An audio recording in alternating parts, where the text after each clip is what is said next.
Hurrah for the red and blue.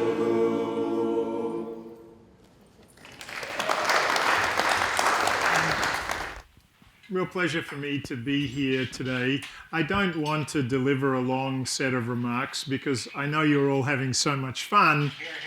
And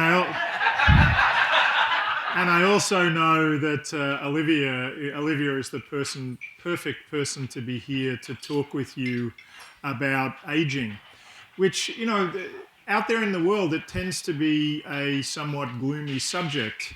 And I wanted to connect with this august group by telling you about something that's in my undergraduate speech for tomorrow morning. I've got a line in there about, I don't know if you think you know what you'll be doing when you're my age. And so the joke line, since I love classic rock, is, I hope you're not saying, hope I die before I get old. Who's old enough to remember Pete Townsend, 1965? That's The Who, right? So we probably have graduates from the class of 1966 in the room. Yes? Yeah, so I was outside finding it very difficult to come here because there was a parade of classes. And the first class I saw was the class of 1981. Now, I'm not a Penn alum, but that's my graduation year.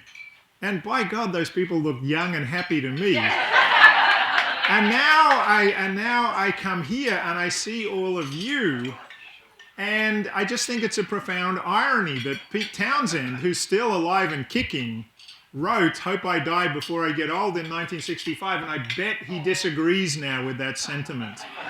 Because the lives that we're all leading, that you're leading, are just extraordinary, right? I mean, we used to talk about first act, second act, third act, fourth act. There are so many acts now in life, and we're so glad that one of those acts has to do with your connection to Penn and to Wharton.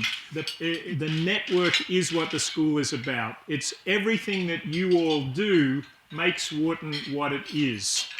And so the longer we can celebrate that together, the better it is for everybody, which is why I hope I don't die before I get old.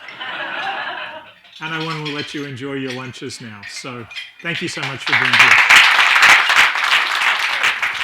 It's great to see you all. Welcome back to Wharton. I've been at Wharton 23 years, so it seems like only yesterday when I arrived. But it's been a wonderful ride, and I'm so pleased that you're back here to share your knowledge and share your enthusiasm about this school. I was also on the Dean Search Committee, so I take all credit for our wonderful Dean Garrett, and we're just really thrilled with what he's been doing for us here.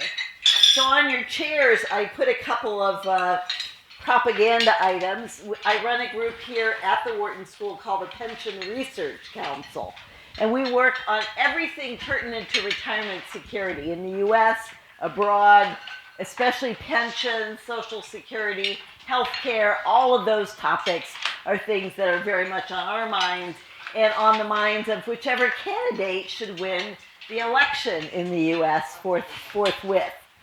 So with that, what I'd like to do is spend a couple minutes talking about some of my research and what we see coming down the pike in terms of global aging challenges and opportunities. So this in the upper right-hand corner is Franco Modigliani. Franco won the Nobel Prize for a very simple idea, and some of you may be familiar with him. The very simple idea, often the simplest ideas are the most impressive. So what he said is that the idea of life cycle saving and consumption behavior requires you at some point to think about when you're going to enter the labor market. Now I call that B as in birth. Of course, you don't enter the labor market, most of us, when we're born, but that's when you're born as a worker, let's say. And let's say you have some sort of earnings profile you hope that rises over time. At some point, the traditional notion was you retire, capital R. Ideally, what you're going to do is spend less than your income over your working years, save that up so that you'll have something to live on in retirement. This is a very simple notion, but it won him the Nobel Prize. And then from retirement until capital D, we all know what that is, right? That's your date of death. You're going to be doing your drawdown, and if you have bequest motives, you're going to worry about that. So the story is very simple. There's three things that we should worry about. Are people saving enough during the years that they're working? Are they investing their money so they're earning the right returns on their assets? And then when they hit retirement, are they doing the right thing, managing their money in retirement? But let's start with financial literacy. So we developed these, what we call the three big questions. And they seemed so simple that I just couldn't believe that anybody wouldn't be able to answer these questions. So here's the first one.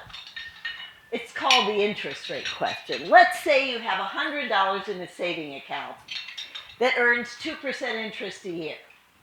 After 5 years, how much do you think you'd have? Now, to make it easy for you, I give you three answers. Less than $102, equal $102, or more than $102. Now, for those of you that haven't had too much wine, what's the right answer, class? More than 102. And DK means, I don't know. People refuse to answer. They just say, I don't know. So the right answer is more than 102. Congratulations, you all get A's. Next, inflation. Getting a little harder.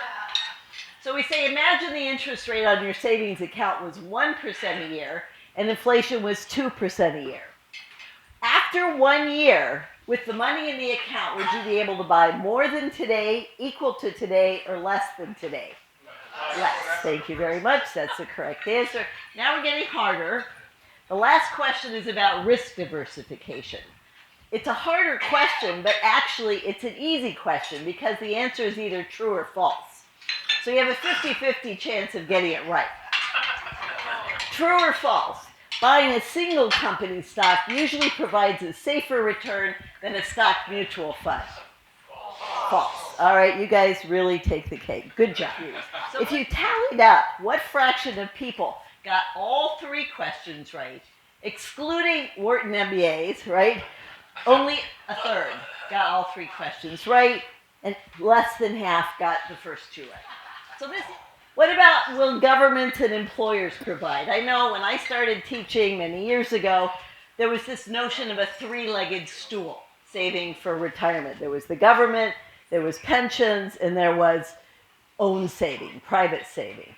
Well, the government plans are not doing well, as we know, right? The defined benefit plans in the private sector, by and large, are unwinding, and they're being replaced by 401k plans, which is all very well and good, except remember what I said about financial illiteracy.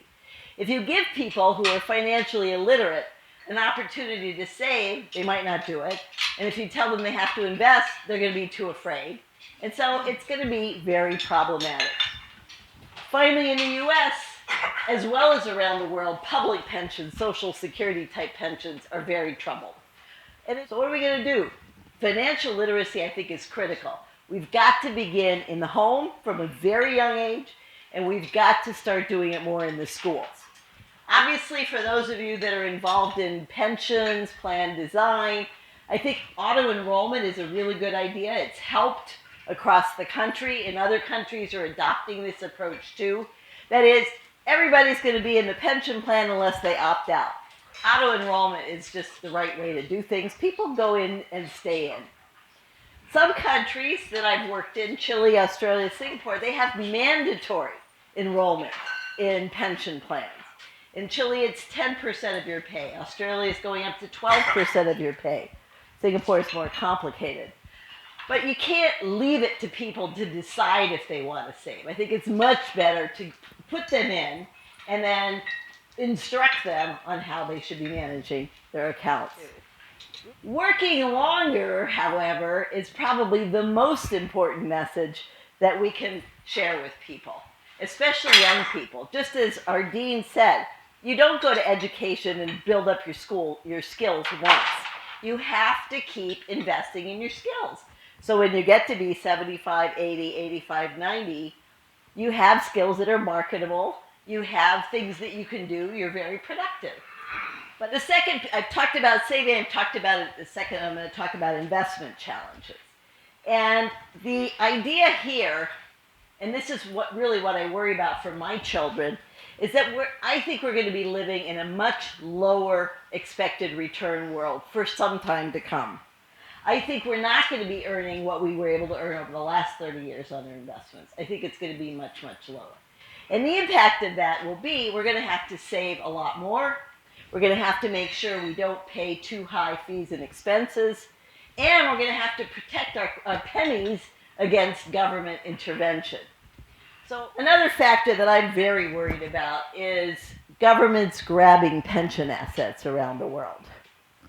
So it started to a large extent in Argentina when Mrs. Kirchner was the head of the country. And they had a very well-funded, successful private defined contribution system going for several years. And she said, well, we don't have any foreign exchange. She took $50 billion not privatized, socialized people's private pensions. So that was a shock, and there was actually very little outcry. And then Ireland did it, $200 billion. Hungary, Portugal, Poland, Bulgaria, Russia. Russia has not privatized or socialized the entire accounts, but they have taken the contributions for the last 2 years that people thought they were contributing to their private account and used it to fight the war in the Ukraine.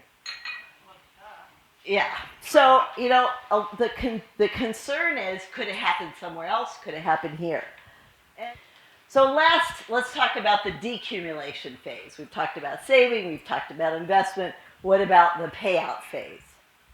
Here, I think we have a lot to learn. And in particular, I don't think we're doing enough to talk about longevity risk. That is the risk of outliving your assets. Now, time and time again, I'll call up for my students or what have you, a retirement calculator. So you can put in your age, you can put in your sex, sometimes you can put in more detail. And they say, boom, you're going to live to 87. That's it. They tell you your life expectancy. I say, well, life expectancy means that 50% of the people will outlive that age. So if I plan to draw down my assets to age 87, what happens the day I'm 88? Makes no sense. You cannot talk about lifetime retirement income and still focus on life expectancy. What are we going to do? I actually think that one of the things we need more of is what we call deferred or longevity annuities. So this would be a financial product which you buy, let's say, at 65, but it doesn't start paying you until you're 85. Or you pick the ages, right? The point is, if you buy it at 65 and you don't need the money for 20 years, then it's really cheap. And for a lot of people that are managing their 401k assets, this is exactly the kind of product that they need to be able to not outlive their money. Many countries actually now require annuitization. So Singapore says at age 55, you have to buy an annuity which will only kick in and start to pay you at age 85. Again, dirt cheap, but it's longevity protection. It makes an enormous amount of sense.